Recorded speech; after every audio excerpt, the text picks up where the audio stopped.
I was hyped for this one, at first, but every new trailer, every James Gunn interview just chipped away that excitement. He kept selling this movie like it was the holy reboot of DC, the new cinematic universe. So if it sucks, yeah, everybody's gonna know it's on him.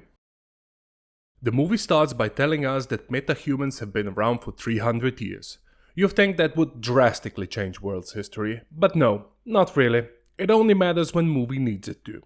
The United States is still the United States, Pentagon and all, but other parts of the world are different, like Boravia and Yarhampur. And honestly, that's not a bad call. Creating fictional countries helps movie age better and avoids the headache of making the real one the villain. But if you stop and think about it, the idea that metahumans showed up in 1700s should have some impact, like on American Revolution, the Napoleonic Wars, or even the Antarctic Treaty, which movie name drops. It also tells us that 30 years ago a boy from Krypton crash landed on Earth, and Clark Kent has been active as Superman for past 3 years.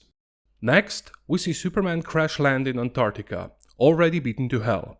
Later scenes make it pretty clear he got punched so hard in the US that he literally flew to Antarctica. Sure, don't ask. This is one of those movies that hope it moves fast enough you won't have time to notice how little sense it makes. Scenes just keep flying by. Superman whistles, and in comes Krypto, dragging him to the Fortress of Solitude like a good boy. There, robots zap him back to health using what it looks like a giant magnifying glass aimed at the sun. Good thing it wasn't summer in the US, or Antarctica would have been pitch black and none of this would have worked. While healing, he plays a recording of his Kryptonian parents, but only half of it survive. It's the inspiring, hopeful half. We're told the rest was lost when Baby Kal-El ship crashed, which feels more like an excuse for an audience because, Superman would already know that. We're introduced to Lex Luthor, who hates metahumans because he's jealous. That's it. I've never bought the whole Lex is just evil angle, and this movie doesn't do anything to sell it either. He's portrayed as a genius, but also someone who's irrationally bitter and insecure. It borders on parody. You would think a billionaire tech mogul would recognize Superman as a potential asset, not immediately jump to must destroy alien god. But no, he's just a villain because the plot needs one. Honestly, I was hoping for more interesting dynamic. Make them frenemies, give them conflicting goals but shared interests, let them clash in some places and cooperate in others, and let Lex actually be smart enough to cover his tracks instead of ending up in jail like an idiot. But I guess that's too much to ask from modern Hollywood. Anyway, Superman returns from Antarctica only to get beaten again by Hammer of Boravia. Turns out he's just an Ultraman in disguise, an unintelligent clone of Superman. Hammer of Boravia leaves, and a few people help Superman to his feet. At the same time, the engineer, Lex Agent, is shown to be in Antarctica and locates the Fortress of Solitude. Moving on. Clark is shown running late to the Daily Planet while talking to his parents on the phone. I like that Jonathan Kent is still alive, though we'll come back to that later. At the Daily Planet, we meet Lois and Jimmy Olsen, who is surprisingly popular with the ladies.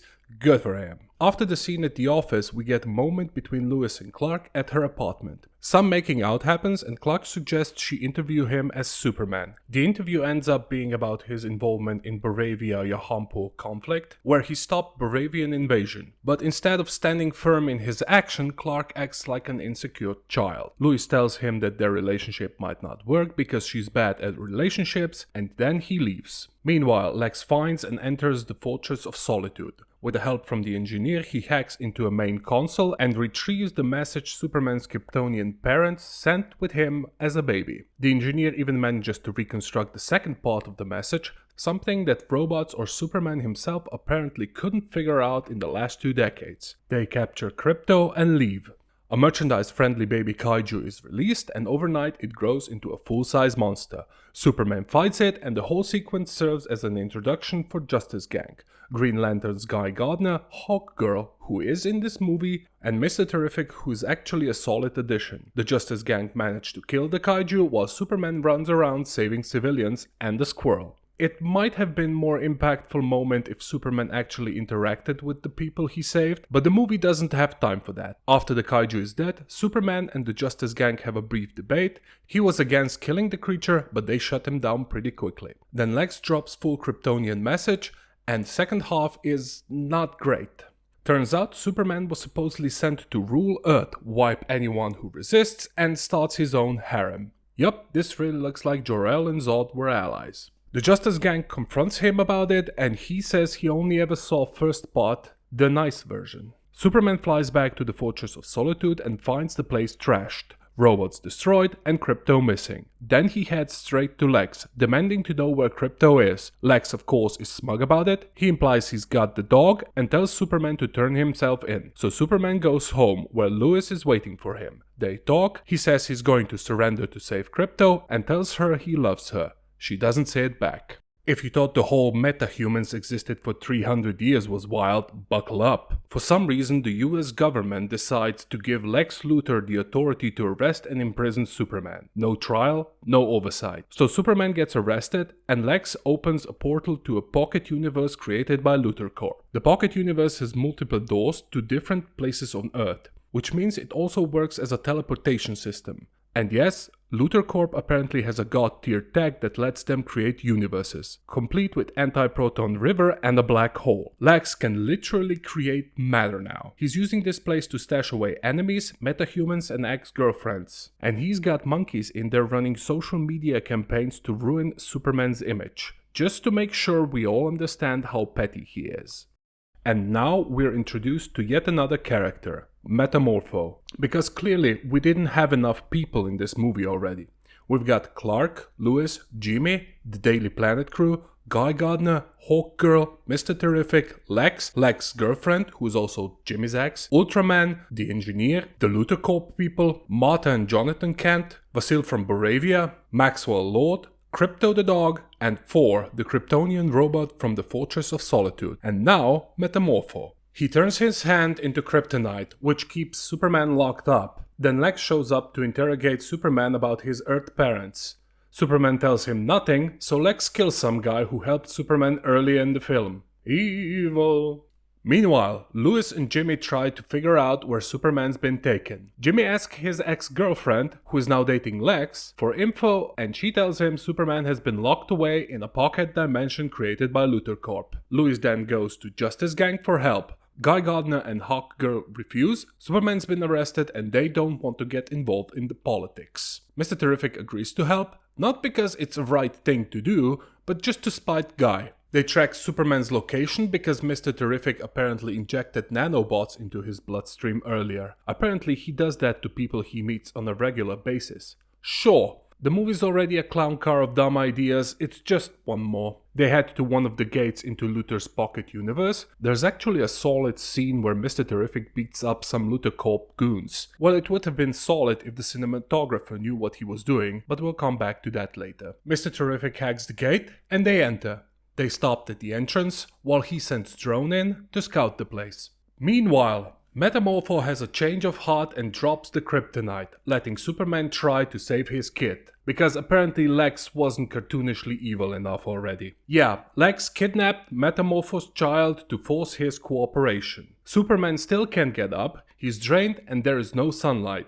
So Metamorpho creates a mini sun in his hands. Yes! Superman powers up, saves Metamorpho's child, busts out Krypto, and after a chaotic action scene inside the pocket universe, they all escape just before the portal collapses. Lois takes Superman to his parents' farm, and they put him in his old room. Then we get Jonathan Kent, who somehow has to ask Lois if Clark is going to be okay. Movie, do you remember that Jonathan is his father? Still, this bit at Kent's farm is easily the best scene in the movie. For once, the film slows down and lets things breathe for 5 minutes. The next day, Clark wakes up and has a crisis of conscience over full Kryptonian message. But don't worry, Jonathan sets him straight, in the softest, most wuss-like way possible. Now let's get back to Lex and his master plan. Turns out he hates Superman because Sup stopped Boravia from invading Yarhampur. Why does that matter?